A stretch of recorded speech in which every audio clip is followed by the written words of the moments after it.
Shabbat Shalom. La parasha de cette semaine, parashat Eimor, traite de façon, je commence évidemment par toutes les lois concernant les Kohanim et par le fait que pour pouvoir servir au Beth Amikdash, remplir son devoir, le Kohen ne doit pas avoir de malformation ou d'infirmité. On va lire les versets. Kol ish asher bo mum mizera Aaron HaKohen lo yigash leakriv et ishe Adonai mum bo et lechem Eloav lo yigash leakriv. Lechem Eloav mikodshei hakodashim ou min hakodashim yochal. Alors, traduction, tout individu infirme de la race d'Aaron le pontife ne se présentera pas pour offrir les sacrifices de l'Éternel, atteint d'une infirmité. Il ne peut se présenter pour offrir le pain de son Dieu provenant des offrandes très saintes comme des offrandes saintes, il peut s'en nourrir. Alors, il y a ici quelque chose qui est intéressant. C'est que, d'une part, un Kohen qui a donc une infirmité ne peut pas être le Kohen qui fait les korbanot, qui amène les korbanot, les sacrifices. Mais ça ne le rend pas pasoul à consommer ce qui est en général est donné au Kohanim. Alors, il y a ici quelque chose d'intéressant. C'est qu'au niveau du travail qu'il doit faire, au niveau du service qu'il doit rendre, Yefshar. Mais au niveau de sa capacité de consommer ce qui est Kadosh et qui est réservé au Kohanim, Efshar. Alors c'est donc quelque chose qui est à comprendre à cette double relation qui est faite vis-à-vis du Kohen. Alors on a ici plusieurs approches de la compréhension de cela. Et on va étudier premièrement l'opinion de Maïmonide, de Rambam. Quiconque a une infirmité n'approchera pas. Rashi donne le motif de cette défense en se référant à la sentence du prophète Malachi. Lorsque vous venez m'immoler une bête aveugle, n'est-ce point un mal? Point un mal quand vous amenez une bête éclopée ou malade. Présente-la donc à ton satrape. Tu verras s'il te fait bon accueil, s'il te témoigne de sa faveur. Donc Akadosh Baruch Hu, à l'époque du prophète Malachi, reproche le fait qu'on se permettait d'amener au Beth Amikdash n'importe quoi. Et ça, c'est vrai au niveau des bêtes. Kal vachomer, à plus forte raison. Si déjà au niveau d'une bête, c'est pas quelque chose qui peut être accepté de la part de celui qui amène la bête, Kal vachomer. Le prophète traite ici des animaux de sacrifice, frappés de défauts physiques. Mais une conclusion a fortiori s'impose là où il s'agit des premiers serviteurs du temple, frappés d'infirmité. Maïmonide développe cette idée en ces termes. C'est pour honorer le temple qu'on a prescrit d'honorer des servantes. On ne devait point admettre au service celui qui avait un défaut corporel. Ici, il ne s'agit pas seulement de celui qui était affligé d'une infirmité, mais les difformités aussi rendaient les prêtres impropres au service. Car l'homme habituel, le vulgaire c'est l'homme habituel, n'apprécie pas l'homme par ce qui est sa valeur véritable, mais par la perfection de ses membres et la beauté de ses vêtements. C'est-à-dire qu'au niveau de l'être humain, il y a l'impression aussi qui compte. C'est pour ça qu'on recommande que, par exemple, le roi, chaque jour, apparaisse sous la meilleure forme possible. Parce que, évidemment, le roi qui fait preuve de l'autorité vis-à-vis de tout le peuple, doit représenter le kavod du Ham Israël tout entier. Tout cela a pour but de faire honorer, respecter le temps par tout le monde. Quant aux Lévites, qui n'était pas chargé d'offrir le sacrifice et qui n'était point censé implorer le pardon pour les péchés, mais qui n'avait d'autre fonction que de réciter les cantiques, il ne devenait impropre au service qu'en perdant la voix, parce que, évidemment, c'est ce qui le distinguait. Et quand donc le Lévi n'avait pas la voix qui convenait ou qu'il était trop âgé déjà et qu'il ne pouvait plus remplir son rôle, alors chez lui on faisait attention à sa voix. Rikanati note à ce sujet que les infirmités physiques rendaient le Kohen impropre au service, mais non le Lévite. En revanche, la limite d'âge de 50 ans rendait le Lévite impropre au service, mais non le Kohen. C'est-à-dire qu'on voit que chacun en fonction du rôle qu'il devait remplir, le Kohen n'a pas de limite. Alors que le Lévi, lui, oui. Pourquoi? C'est pour ça qu'on est là. C'est pour ça qu'on est là. C'est pour ça qu'on est là. Et le Kohen défend sa place. D'accord. Au niveau de sa capacité de faire son rôle, de remplir son rôle dans le cadre du Beth Amikdash, il n'a pas de limite. Par contre, évidemment, à partir d'un certain âge, on a déjà un problème de voix, de la voix qui porte. On n'a plus la force, ni même la pureté de la voix que l'on avait auparavant. En revanche, la limite d'âge de 50 ans rendait le Lévite impropre au service, mais non le Kohen. Aucune limite d'âge n'était fixée à son service. Le Lévite qui exerce les fonctions d'un ministre du culte à l'intérieur du temple ne doit assurer ses fonctions, ajoute Rikanati, qu'aussi longtemps qu'il possède toute sa vitalité et la flamme intérieure. Rappelez-vous qu'au Beth Amikdash, il n'y avait pas de microphone. Donc, il était clair qu'on avait besoin de gens qui avaient la voix qui porte. Je ne sais pas si vous êtes déjà arrivé dans un Beth Knesset immense.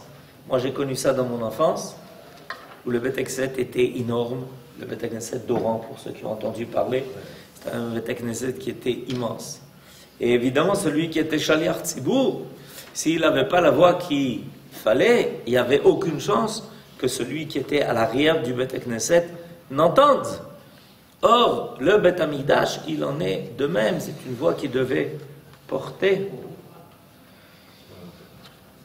Aussi doit-il se retirer à l'âge de 50 ans. Et qu'est-ce qu'il faisait alors? Il continue d'enseigner, je crois. Et voilà, Bédiou. À ce moment-là, il devenait prof.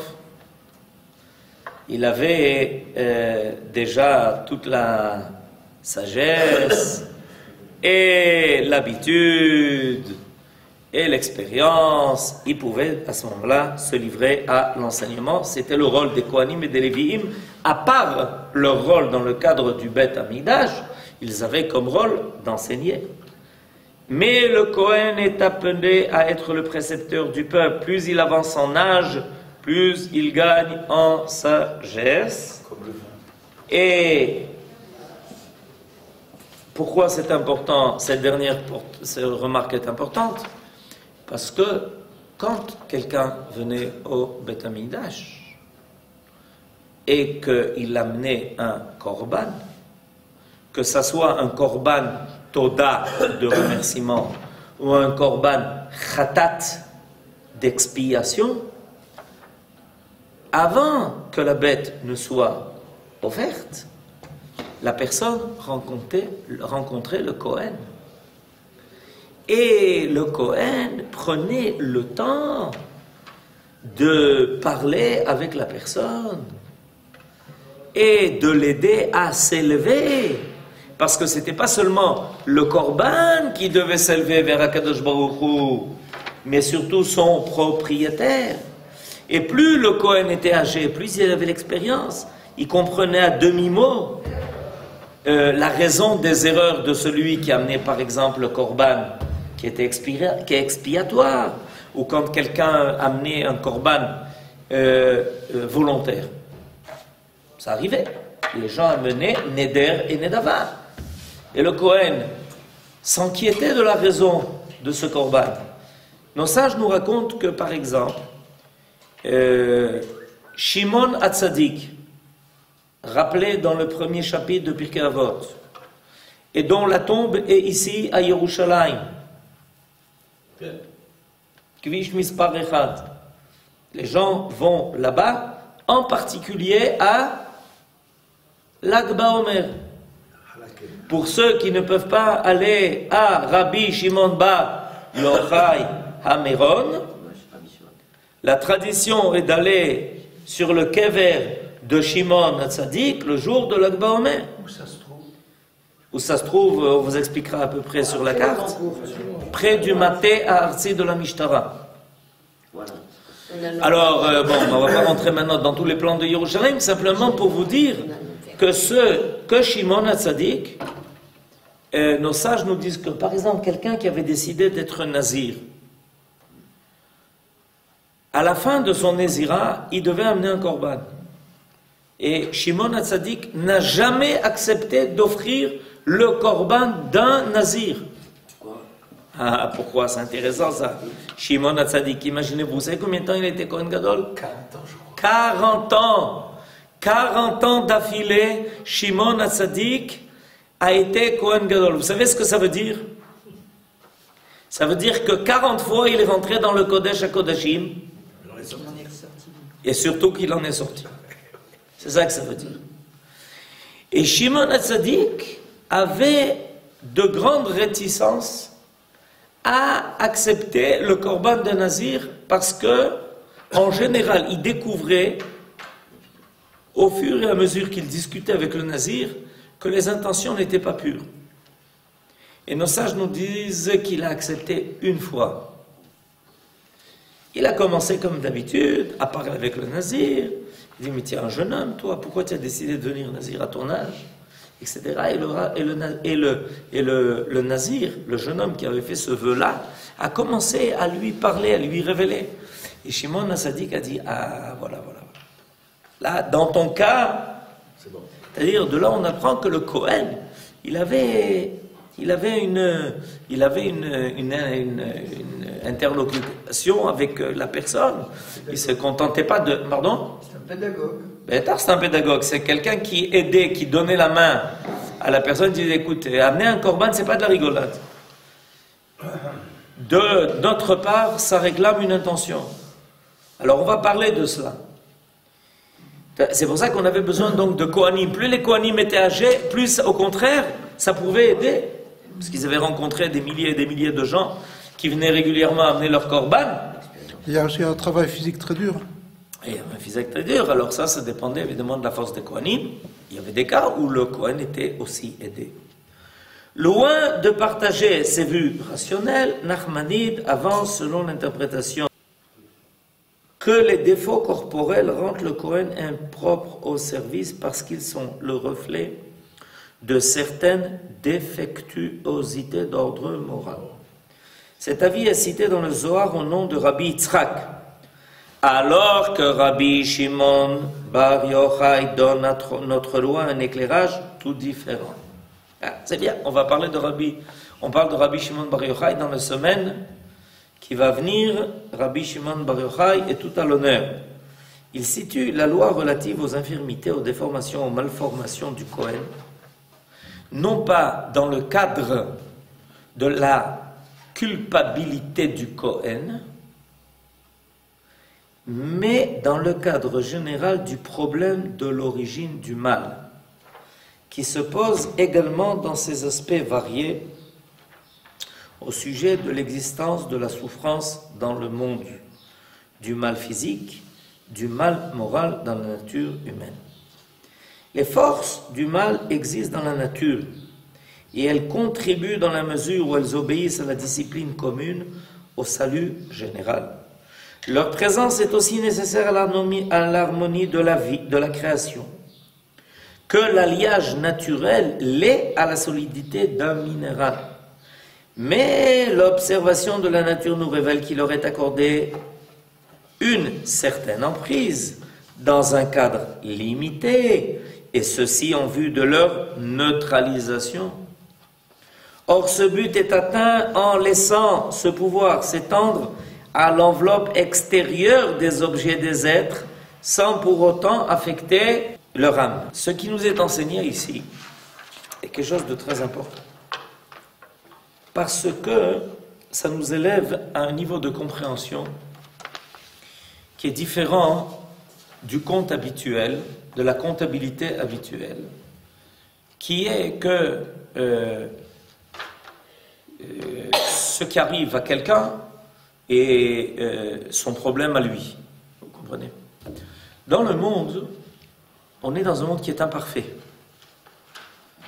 Et ce monde qui est imparfait comprend le bien et il comprend aussi des défauts. Ces défauts-là, il y a plusieurs possibilités. Soit ils sont élargis, soit ils sont réduits. Soit on maîtrise les défauts de la nature. Alors, il y a un travail permanent qui est destiné précisément à réduire de plus en plus les défauts de la nature. Comment l'homme s'y prend? En réduisant ses propres défauts. Parce qu'il y a une corrélation énorme entre le monde qui a été créé et l'homme qui a été créé dans le monde. En réduisant ses propres défauts, l'homme arrive à entraîner le monde avec lui vers une situation qui est plus idéale. Mais il faut savoir que dans le monde, il y a des souffrances parce qu'il y a de façon globale la présence du mal. Vous comprenez, quand il y a un tremblement de terre, il y a sûrement des innocents qui y passent aussi. Mais ce tremblement, quand il y a un tremblement de terre, ça veut dire qu'on est dans le monde de l'imperfection. Dans un monde normal, tous les matins, on a une bracha. Roka haaretz alamaim. Ça veut dire qu'Akadosh Baruch Hu nous permet d'avoir les pieds sur terre ferme. Et quand ça commence à trembler, ça veut dire quelque chose qui ne marche pas. Et quand ça ne marche pas, tout le monde peut malheureusement être aussi atteint de ce défaut qui se trouve de façon générale, globale dans le monde. Ça explique beaucoup de choses. Que la présence du mal, c'est par exemple, il y a dans le monde des microbes, et puis quelqu'un qui est, parce qu'il est peut-être un peu faible, ou un système immunitaire un peu plus réduit que les autres, paf, il va être... alors on essaye de supprimer de façon globale les microbes, parce que, de façon à ce que personne ne soit atteint. Et qu'il n'y ait pas cette situation où le mal est aveugle. C'est-à-dire, vous savez qu'il y a un machal de nos sages dans lequel il est dit que quand l'homme est traduit en justice, alors Akadosh Baruch Hu demande à l'âme de rendre compte de ce qu'elle a fait sur terre. Alors elle me dit, c'est pas moi, c'est mon corps. Moi, une âme ne faute pas, ça n'existe pas. C'est le corps. Alors le Kadosh Baruch Hu amène le corps, il dit, et pourquoi tu as fait telle et telle chose? C'est moi, le corps, je suis la poussière de la terre, je suis capable de rien faire. Si il y a eu quelque chose de mal qui a été fait, il faut s'adresser à celle qui est à l'origine de la vie, qui était en moi, c'est mon âme. Alors Akadosh Baruch Hu dit, ah, vous voulez jouer à ping-pong? Alors, vous jouez à ping-pong? Ok, je vais trouver l'âme et c'est le corps. Je vais trouver le corps et c'est l'âme. Alors ça dit, à quoi ça ressemble? Ça ressemble à un roi qui avait un très beau pardès, un verger. Et il s'aperçoit qu'à chaque fois qu'il met des gardes, ça aide pas. Pourquoi? Parce que les gardes volent eux-mêmes les fruits du verger. Alors un jour, il a décidé, il a dit, ah, j'ai une idée géniale. Il met un homme, il y met deux hommes, deux gardes, un aveugle, donc il ne sait pas où sont les fruits, seulement il est capable d'entendre s'il y a des pas qui rentrent, et l'autre qui est infirme. Il peut pas aller. Non, il peut pas. Vous comprenez? Alors, vous connaissez le mashal. Quand finalement les fruits disparaissent, alors le roi dit, qu'est-ce qui se passe? Alors il dit l'aveuglement, tu vois, impossible, je vois rien. Et il va voir l'infirme, il dit impossible, je ne peux pas avancer, il faut voir là. Là, je vous redis, j'ai une solution à toute cette affaire. Il met l'infirme sur l'aveugle et il dit j'ai compris le problème. Alors c'est qui l'aveugle? L'aveugle, c'est le corps, c'est la nature. La nature est aveugle. Pourquoi la nature est aveugle? Parce qu'elle a les mêmes lois pour tout le monde. Il n'y a pas de discernement au niveau des lois de la nature. Si quelqu'un glisse sur une peau de banane, il glissera, que ça soit un sadique, s'il met le pied sur une peau de banane, ou que ça soit pas un sadique. C'est ça qui semble des fois révoltant dans le monde. C'est qu'on ne comprend pas comment les lois de la nature agissent de façon aveugle. Ben ça, le fait que les lois de la nature agissent de façon aveugle, c'est ça qui doit être surmonté. Et c'est pour ça qu'on est tenu d'amener de la lumière dans le monde, pour qu'on ne soit plus dans cette obscurité des forces du mal qui agissent de façon aveugle. On le dit d'ailleurs. D'accord ? On dit que les forces du mal agissent de façon aveugle. D'où ça vient cette idée-là, ce principe-là? Ça vient de là. Alors, donc, on peut trouver des gens qui souffrent, pas parce que eux, précisément, personnellement, ils sont coupables de ce qui leur arrive en particulier. Évidemment, tout le monde a une responsabilité de ce qui se passe dans le monde. Mais tant qu'on n'arrivera pas à surmonter le mal dans le monde, il faut savoir que le mal a malheureusement des malfaits sur l'ensemble de la création. Sur l'ensemble de la création. Alors, le mal affecte le corps, mais non pas l'âme. Telle est l'importante vérité que notre loi proclame. La personnalité du prêtre, qui est l'incarnation de la pureté et de la sainteté, ne sert pas à l'abri des méfaits du mal. Donc il peut y avoir des infirmités, même chez le Cohen. Mais son âme reste en dehors de toute atteinte. Et la Torah tient le souligner formellement en déclarant que si le prêtre ne peut approcher de l'autel en raison de son infirmité, il doit néanmoins consommer le pain de son Dieu, provenant des offres saintes et très saintes. Cette prescription a en effet pour but d'élever la chair des animaux de sacrifice au niveau de la sainteté, grâce à quoi les offrandes trouvent leur expiation. HaKohanim ochlin ve'habealim mitkaprim. Alors vous avez compris maintenant la solution du paradoxe dont on a parlé tout à l'heure. Que le Kohen qui est devenu infirme ou qui a une malformation ne peut pas servir, il ne peut pas amener les corbanotes. Ça c'est au niveau de la partie révélée de ce qu'il est. Parce que la partie révélée de ce qu'il est peut être atteinte par les malformités dans le monde qui existent à cause du mal.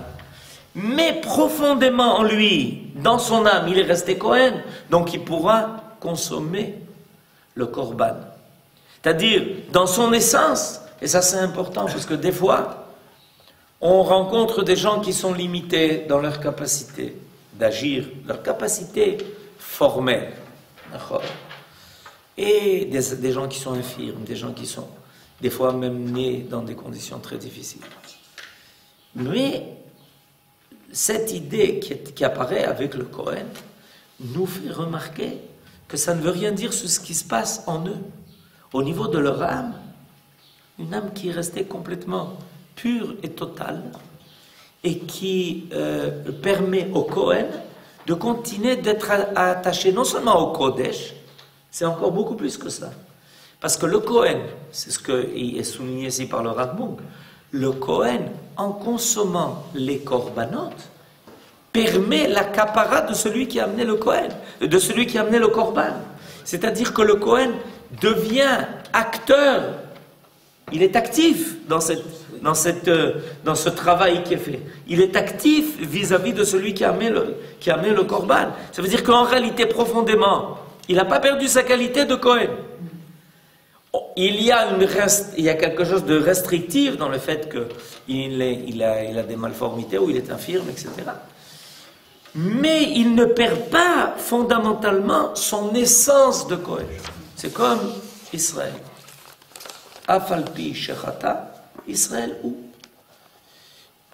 Quelqu'un qui faute. Il a fait quelque chose qui est négatif et il faut lui reprocher.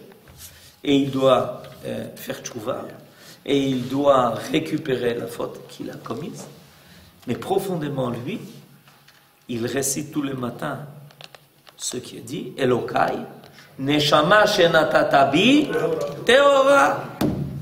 Et le Kohen affirme peut dire, Elokai, Neshama shenatatabi, Neshama shel keuna. Je suis resté Kohen. Et ça, c'est important de l'apprendre. Le fait que, pas forcément, la situation extérieure de la personne reflète ce qui est profondément en elle. Shabbat Shalom.